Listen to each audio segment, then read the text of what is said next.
Selamat pagi, Shalom. Berjumpa lagi dalam Renungan Harian Jemaat Satria Kasih, edisi Senin 2 Maret 2026. Mari kita berdoa. Allah Bapa yang Maha Kasih, kami bersyukur untuk waktu yang indah yang kembali Engkau karuniakan bagi kami di pagi ini. Terima kasih untuk perlindungan-Mu semalam ketika kami boleh beristirahat dengan tenang.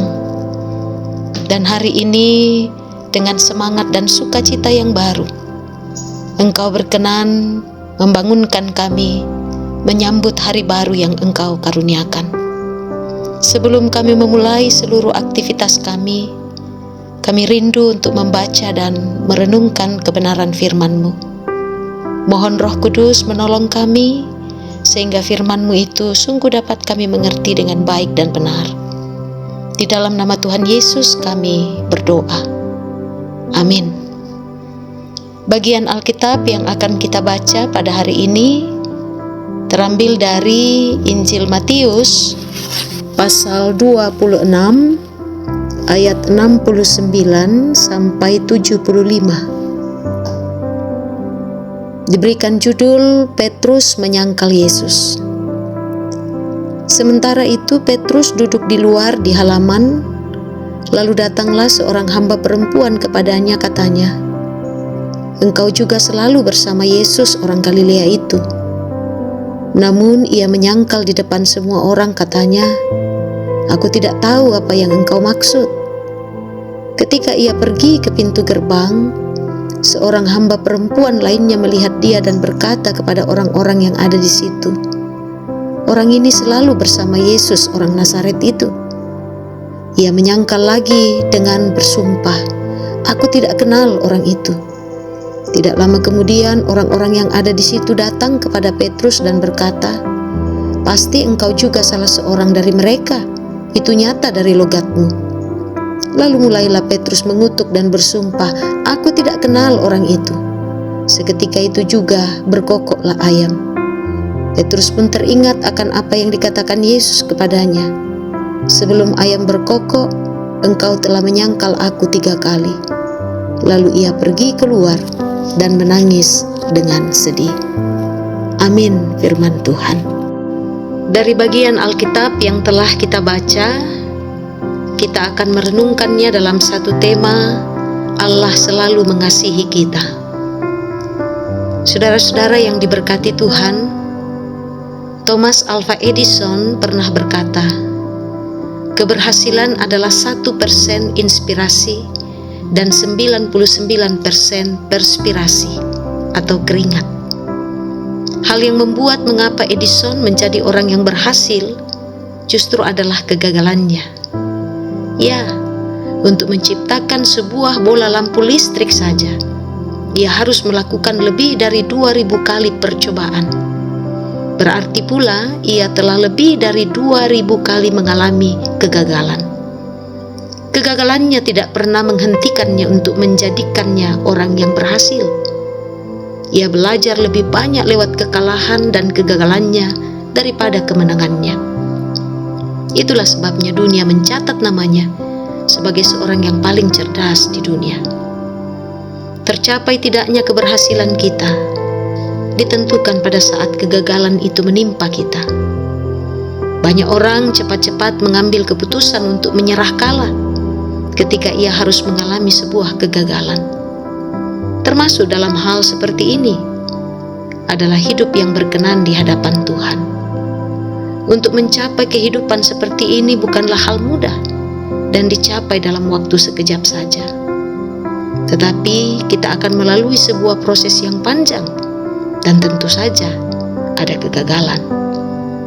Roma pasal 8 ayat 9 menuliskan bahwa mereka yang hidup dalam daging tidak mungkin berkenan kepada Allah. Dan hidup dalam kedagingan adalah hal yang menggagalkan kerinduan kita untuk hidup berkenan kepada Allah. Petrus adalah sebuah contoh nyata di mana kita dapat belajar banyak dari kegagalannya.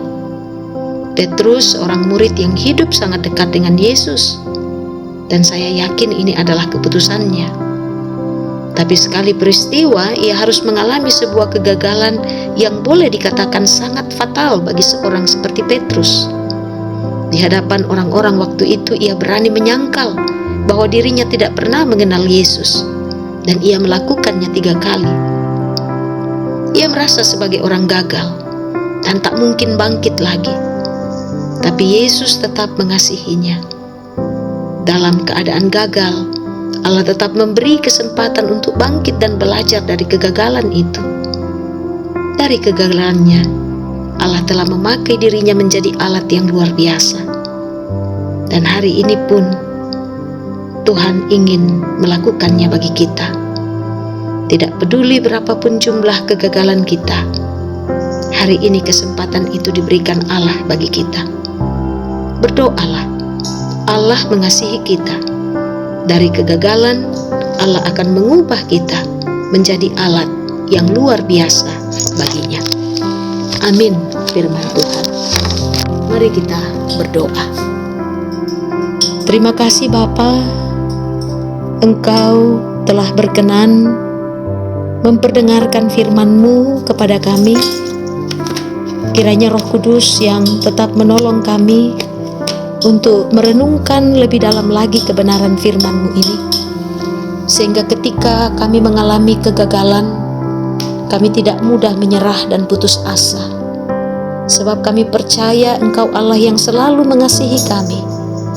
Bahkan Engkau mampu mengubah setiap kegagalan itu justru menjadi pelajaran berharga bagi kami untuk senantiasa mengandalkan Engkau. Kami rindu untuk mendoakan setiap orang yang saat ini sedang bergumul oleh karena sakit, baik mereka yang sedang dirawat di rumah sakit maupun beristirahat di rumah masing-masing. Kami memohon ya Bapa, Engkau berkenan melawat mereka dengan kasih-Mu, sehingga mereka tetap tenang dan sabar menjalani setiap proses untuk mencari kesembuhan. Kami terus mendoakan saudara-saudara kami yang saat ini sedang mengalami duka cita. Kami sadar bahwa tidak ada kata-kata kami yang cukup untuk menghibur dan menguatkan hati mereka yang hancur. Tetapi kami percaya kuasa-Mu ya Bapa melampaui segala duka yang mereka alami. Kami berdoa untuk setiap orang yang sedang bergumul dengan berbagai persoalan hidup, baik itu masalah dalam rumah tangga, masalah dalam usaha dan pekerjaan, juga persoalan dalam relasi dengan orang lain. Kami percaya ya Bapa, Engkau punya banyak cara untuk menopang dan memulihkan mereka, sehingga mereka tetap mampu melihat kasih-Mu melampaui besarnya pergumulan yang saat ini mereka alami.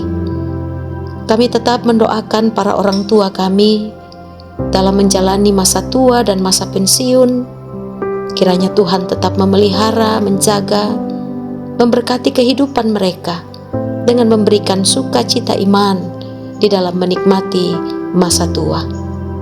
Kami doakan segenap anak cucu karunia Tuhan, masing-masing di dalam perjuangan kehidupan mereka. Kiranya berkat-Mu, perlindungan-Mu ya Bapa senantiasa menyertai mereka. Pimpinlah kami di sepanjang hari ini. Kiranya kami tetap sehat dan kuat, dan damai sejahtera-Mu yang melampaui segala akal itu senantiasa menyertai kami. Di dalam nama Tuhan Yesus kami berdoa. Amin.